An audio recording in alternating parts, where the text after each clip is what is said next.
Assalamualaikum warahmatullahi wabarakatuh. Halo guys, jumpa lagi di Harian M Channel. Oke, seneng banget kita bisa berjumpa lagi. Dan buat teman-teman yang klik video ini, saya harapkan mudah-mudahan teman-teman masih dalam kondisi sehat walafiat. Baik, di kesempatan kali ini saya akan coba react kembali sebuah video. Ada video yang cukup menarik buat kita ya, bagaimana Indonesia menemukan tambang baru dan diperkirakan ada cadangan emas sekitar 1 miliar ton. Wow, ini bagaimana ceritanya? Apakah benar hal ini? Kita akan coba lihat penjelasannya dalam video yang akan saya coba react ya. Silahkan teman-teman bisa berkomentar dan juga dukung channel ini dengan cara like dan subscribe. Oke, langsung aja ke videonya.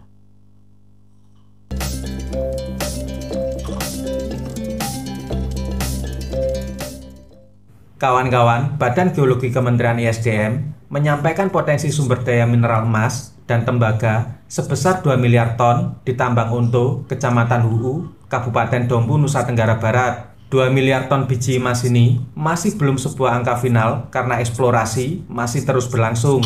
Area tambang berada di konsesi PT Sumbawa Timur Mining yang mengumumkan hasil pengujian kadar logam atau assay dari lubang VAD 096, sebuah lubang bor vertikal sedalam 2042,72 meter. Ya. Hasil assay mengkonfirmasi bahwa potensi sumber daya mineral Unto masih mengalami kemenerusan lebih dari 500 meter di bawah kedalaman mineralisasi. Dengan hasil assay yang telah melewati serangkaian pengujian kualitas lengkap, STM dengan antusias melaporkan intercept 1594,7 meter dengan kadar 1% tembaga dan 0,4 gram per ton emas, termasuk di dalamnya intercept yang luar biasa sepanjang 100 meter dengan kadar 5,99% tembaga dan 1,11 gram per ton emas. Sumbawa Timur Mining adalah pemilik kontrak karya proyek HUU generasi ke-7 yang merupakan perusahaan patungan antara Eastern Stan Resource, anak perusahaan Vale yang menguasai saham 80% dan PT Antam yang menguasai saham 20%.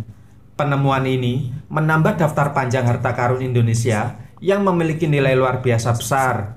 Bagaimana proses penambangan emas modern ini akan dilakukan? Apakah tambang emas ini bisa membuat rakyat sekitar sejahtera atau hanya mensejahterakan konglomerat tambang semata? Penambangan emas sudah ada sejak ratusan tahun yang lalu, tetapi mengalami perkembangan secara dramatis dalam 100 tahun terakhir. Saat ini, penambangan emas modern dilakukan dalam skala besar, melibatkan berbagai peralatan raksasa dan banyak talenta berbakat. Hal yang berbeda pada masa lalu saat demam emas masih berlangsung, di mana emas mudah didapatkan karena bentuknya masih granul dan sangat mudah dilihat. Endapan emas yang ditambang pada saat ini hanya mengandung butiran emas mikroskopis yang nyaris tidak terlihat. Dalam 1 ton bahan tambang hanya mengandung 0,4 sampai 1 gram emas. Ini kenapa tambang emas memiliki limbah dan mengeruk lahan yang luar biasa besar. Sebelum penambangan dilakukan, akan dimulai sebuah proses eksplorasi yang melibatkan ahli geologi yang mempelajari susunan geologisnya untuk mencari tanda-tanda deposit emas. Para ahli geologi melakukan proses pertama dengan mempelajari batuan dan membuat peta wilayah. Kemudian melakukan progres yang lebih kompleks untuk mencari tahu apa yang ada di bawah permukaan bumi menggunakan teknik geokimia dan geofisika. Geolog kemudian membuat perkiraan lokasi untuk sampling yang menunjukkan perkiraan tentang potensi endapan emas. Untuk pengujian, lubang perkiraan dibor untuk mengidentifikasi di mana emas terkonsentrasi. Setelah mengumpulkan cukup sampel data, ahli geologi dapat menghasilkan model 3D. Model ini menunjukkan area di dalam sebuah tanah yang mengandung berbagai konsentrasi emas. Model geologi rencana peledakan kemudian dikembangkan. Rencana ini digunakan oleh kru bor dan ledakan untuk menata serta mengebor secara aman dan efektif. Rig pengeboran tambang membuat ratusan lubang dengan pola ledakan tertentu. Kemudian kru ledakan mengisi setiap lubang dengan bahan peledak yang disebut ANFO atau Ammonium Nitrate and Fuel Oil. Mandor peledakan membersihkan lokasi sambil memasang penghalang untuk kru agar aman. Kemudian menyalakan sirine dan proses peledakan dimulai. Ledakan ini akan mematahkan ribuan ton material. Wow. Ekskavator lalu memuat material ke dalam truk raksasa yang Oh, bisa itu ya memuat caranya teman-teman ya. 240 ton biji atau setara 200 mobil. Para ahli mempelajari dengan detail area yang diledakkan untuk mengetahui biji berkadar emas tinggi atau rendah. Biasanya dinamakan dengan biji high grade dan low grade. Perbedaan kadar ini menentukan metode proses penambangan. Itulah kenapa setiap blok biji ditambang sesuai dengan grade-nya. Setiap blok ditambang secara terpisah dan dikirim melalui truk yang terpisah. Biji tambang kemudian dimasukkan ke dalam larutan sehingga membentuk sluri atau bubur yang Bubur bergerak tanah melalui itu ya. serangkaian tangki berisi campuran larutan sianida berkadar rendah. Ikatan emas dengan karbon dipisahkan melalui proses Lumpur tanah ini. dicampur. Bubur karbon yang tersisa memiliki kandungan emas yang terbanyak. Proses selanjutnya memisahkan bubur karbon dengan emas dan memasukkannya ke dalam larutan. Larutan emas kemudian dikirim melalui jalur di mana emas dipulihkan melalui proses elektrokimia yang mirip dengan proses pembuatan krom. Emas yang diperoleh kemudian dilebur ke dalam tungku pada suhu 2100 derajat Fahrenheit dan dituangkan ke dalam cetakan untuk membentuk batangan emas. Batangan ini masih belum murni karena kadar emasnya masih sekitar 85% dan perak sekitar 15%. Batangan emas ini kemudian dikirim ke area pengolahan lanjutan untuk disuling dan dijadikan batangan emas murni. Tambang yang telah selesai dieksploitasi kemudian direklamasi atau dipulihkan kembali agar terlihat alami. Meskipun demikian, ada sebuah anomali.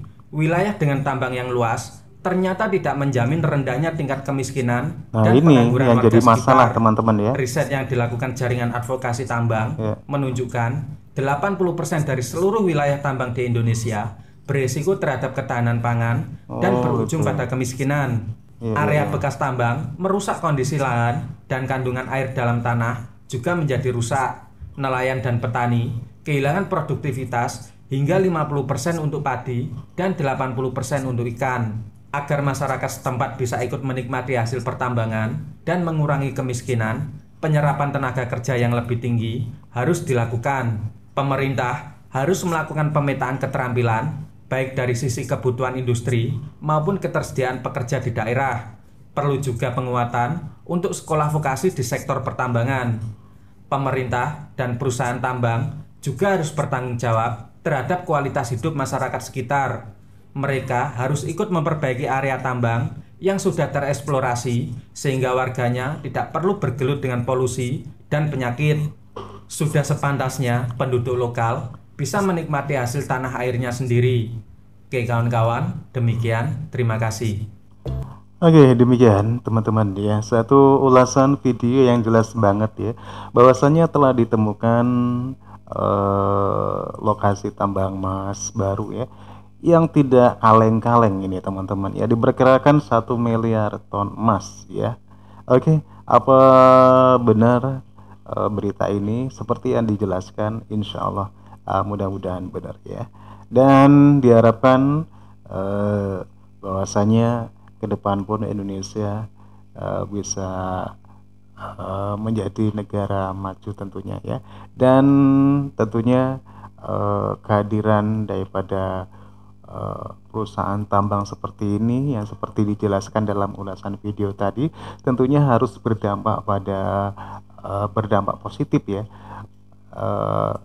oleh lingkungan setempat ya, tidak hanya para konglomerat aja yang menambang itu yang mendapatkan keuntungan, tapi sangat berpengaruh positif di lingkungan area pertambangan, masyarakat pertambangan pada masyarakat di area pertambangan tentunya ya. Oke, menurut kalian gimana teman-teman ya?